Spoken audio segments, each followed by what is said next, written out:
Hello, everyone. It's great to be here at UNC Greensboro.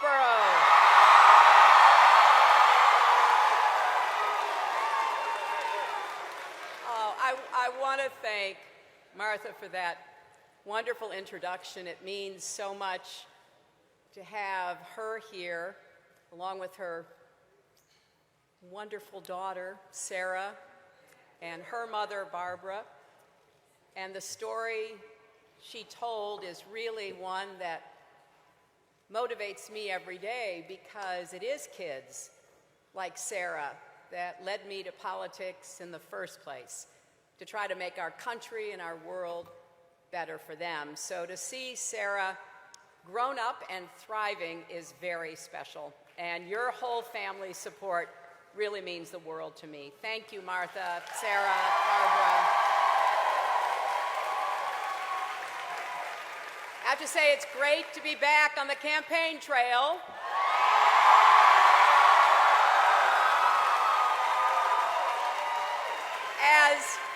As you may know, I recently had a cough that turned out to be pneumonia. I tried to power through it, but even I had to admit that maybe a few days of rest would do me good. And I'm not great at taking it easy, even under ordinary circumstances, but with just 2 months to go until Election Day, sitting at home was pretty much the last place I wanted to be. But it turns out having a few days to myself was actually a gift. I talked with some old friends. I spent time with our very sweet dogs. I did some thinking. You know, the campaign trail doesn't really encourage reflection. And it's important to sit with your thoughts every now and then. And that did help me reconnect with what this whole campaign is about. People like me, we're lucky. When I'm under the weather,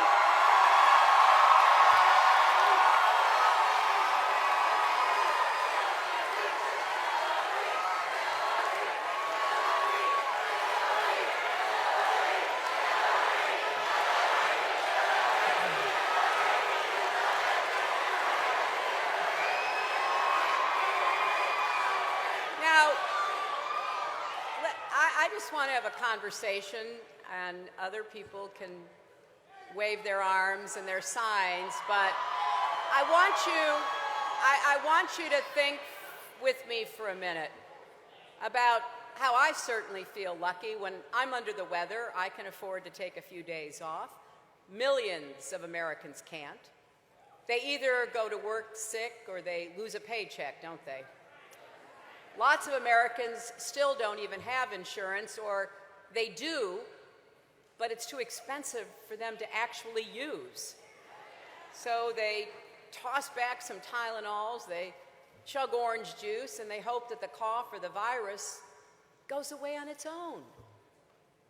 Lots of working parents can't afford child care, which in many states costs as much as college tuition. So for millions of moms and dads, if they get sick, there's no backup. They're on their own, aren't they? That's a story for too many people still in America. When illness strikes or an accident happens, you feel you're on your own. If you lose your job or can't afford college, you're on your own. If your aging parent starts needing more help and you don't know what to do, you're on your own. Life events like these are catastrophic for some families, but mere bumps in the road for others.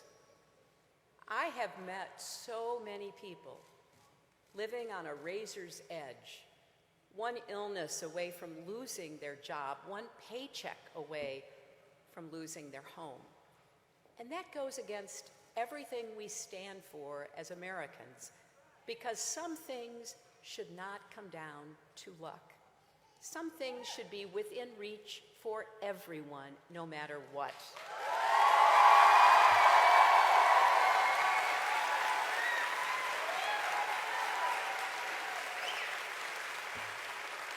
like financial security, like affordable health care, like the peace of mind that comes with knowing that if something goes wrong, your family will be okay. And above all, the knowledge that no matter what, your president is fighting for you and will always have your back.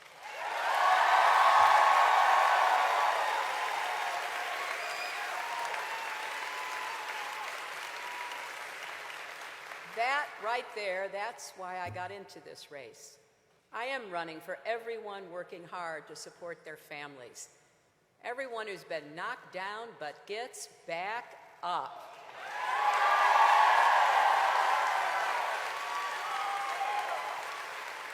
The factory workers on their feet all day and the nurses looking after patients all night. I'm running for young people like so many of you here who dream of changing our world for the better, and for all the parents and grandparents supporting those dreams by dedicating every dollar they can spare to your education.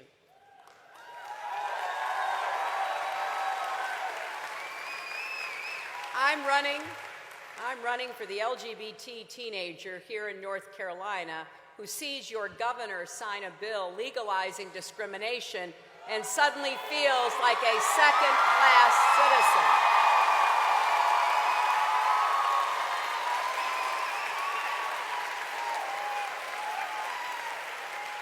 And if anyone wonders what the costs of discrimination are, just ask the people and businesses of North Carolina.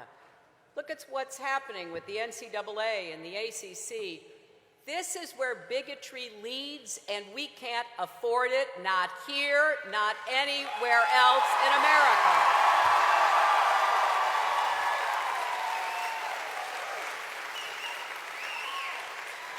I'm running for women like Janelle Turner. Back in May of last year, Janelle was diagnosed with breast cancer. She went through nearly 6 months of very tough treatments. Last October, she brought her 8-year-old daughter to one of our rallies in Iowa, and they made a huge sign that read, 13th chemo yesterday, 3 more, hear me roar.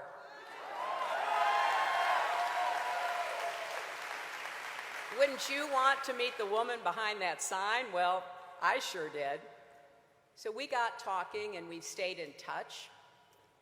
She keeps promising me she'll see me at the inauguration, and I tell her I'll keep working to get there, but she'd better be there too. I'm running for her and all the mothers and fathers trying to get and stay healthy so they can be there for their kids.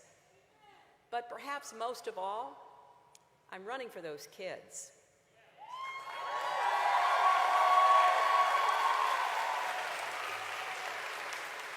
Standing up for children has been the work of my life. As a lawyer with the Children's Defense Fund, as First Lady in Arkansas, in the White House, as a senator, I have fought for kids housed in adult jails, kids who've been neglected and abused, kids who couldn't get health insurance because of pre-existing conditions, kids with disabilities so they could go to school. You heard today from someone I've known for a long time, now grown up and a lovely young woman, Anastasia Somoza. I learned from my family and my Methodist faith that we are each called to do all the good we can for all the people we can, for however long we can. And to me, that means making sure all our children have the chance to live up to their God-given potentials.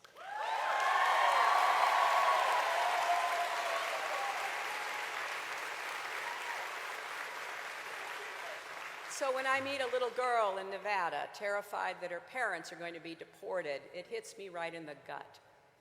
When I meet a little boy in Flint, Michigan, who can't drink the water at home or in school because it's poisoned with lead, that gets me going. All I want to do is get to work, making things better for them. That's why I care so much about national security, too.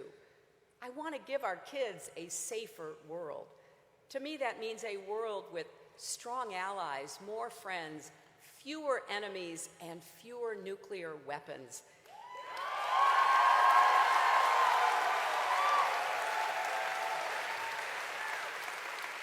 It also means leading the fight against climate change so we can leave our kids a healthy planet.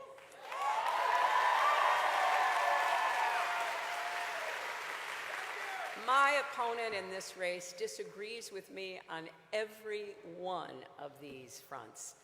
Just a few days ago, he said that if another country's troops taunted ours, not fired at them, but taunted them, just taunts, he would respond by blowing them out of the water. He would start a war over that.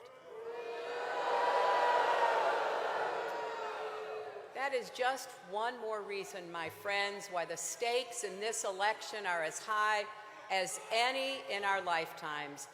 You know, I've been involved in politics in one way or another for many years. It is not an easy business. It can get rough, and I've built up some defenses. When it comes to public service, I'm better at the service part than the public part. But this is why I do it, and this is who I'm in it for, to make life better for children and families. And that's what this race has always been about for me. Well, now we're in the final stretch. There are just 54 days till Election Day, just 54 days till the most consequential vote of our lifetime.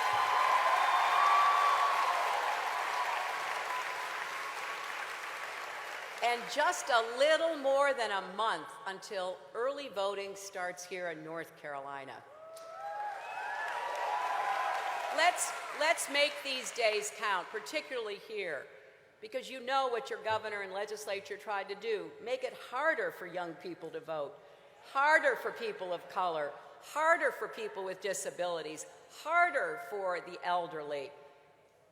There can't be any more motivation than that to make sure every young person, every person of color, every person with a disability, every older person turns out and votes.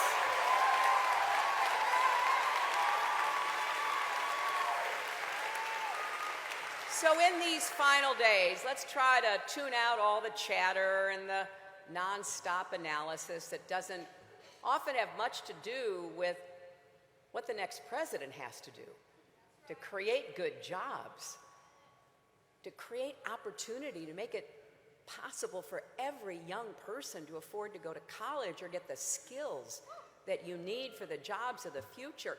Let's talk about what really matters. And here's my promise to you.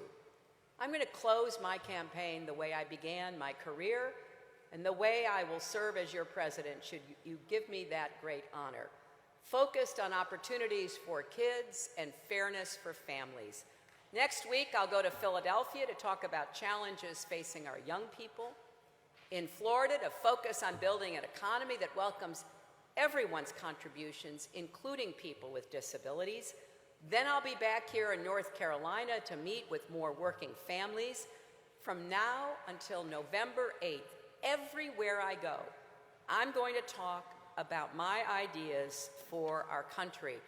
You know, my campaign has rolled out detailed plans in 38 different policy areas. Yes, somebody actually counted. Everything from reining in Wall Street to creating good-paying jobs to fighting Alzheimer's, supporting people with autism. You see, I have this old-fashioned notion that if you're running for president, you should say what you plan to do, how you're going to get it done, and how you're going to pay for it.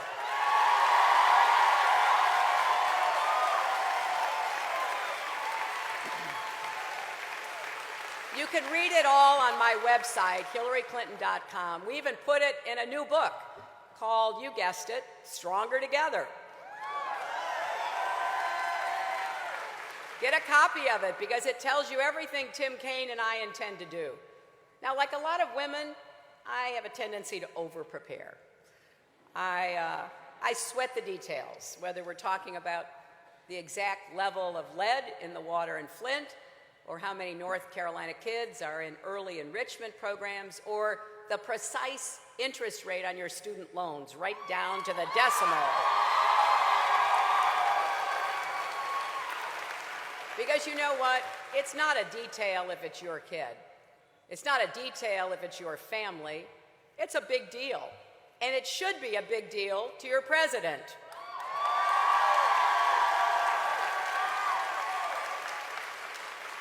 Now, I confess, I'll never be the showman my opponent is, and that's okay with me. Just look at the show he put on with Dr. Oz today. But I am going to deliver for you and your family just like I did for Sarah all those years ago with the Children's Health Insurance Program that gave her the chance to be the extraordinary young woman she is. And I'll tell you something else. People accuse me of all kinds of things. You probably have seen that. But nobody ever accuses me of quitting. And I will never give up. I'll never walk away, no matter how tough the going gets. I'm actually asking Americans to hold me accountable for my ideas and hold my opponent accountable for his. We don't need a president who says the minimum wage is too high. We need a president who knows that Americans deserve a raise to get to a living wage. We don't need a president who wants to take away people's health coverage. We need a president who wants everyone to have quality, affordable health care. And we don't need a president who apparently thinks only married people deserve paid leave and only mothers ever stay home with the kids. We don't need someone who rushes out a half-baked plan just weeks before an election after decades of ignoring or putting down working moms. We need a president who has spent years fighting for these issues, who has a plan to support all families in all their various shapes. Ask yourself which candidate you can count on to be on your side. Respect your family. Stand up and fight for you and your kids.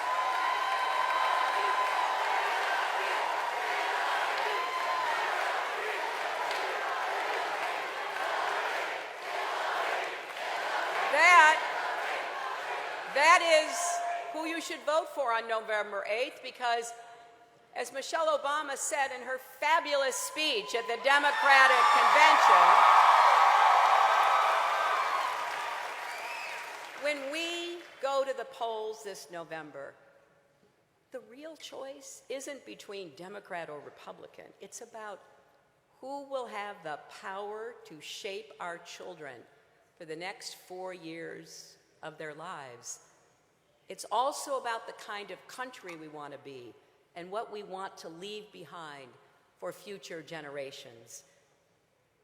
People have to decide, are we going to make our economy work for everyone or just those at the top?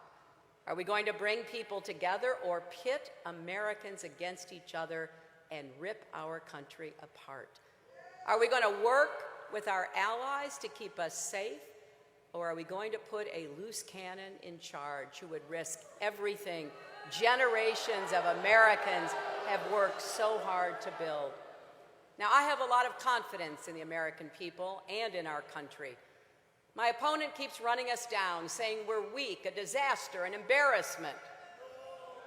Every time he says things like that, I think about Janelle and her strength in the face of cancer, or Martha and Sarah in the face of their health challenges, and that little boy in Flint who gets up every day and goes to school even though he can't drink the water.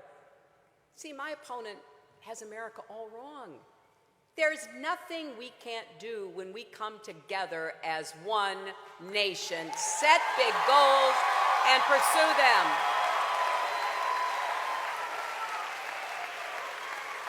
And the American dream is big enough for everyone to share in its promise. So if you believe the minimum wage should be a living wage, that no one who works full-time should have to raise their child in poverty, join us. If you believe that every man, woman, and child in America has the right to affordable health care, and women should be free to make our own health decisions, join us.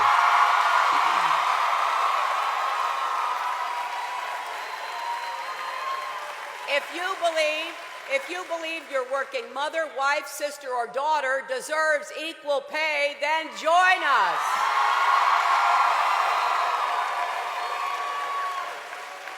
Get involved these last 55 days. Go to HillaryClinton.com or text JOIN, J-O-I-N, to 47246. We need volunteers right here in North Carolina. We can't do this without you.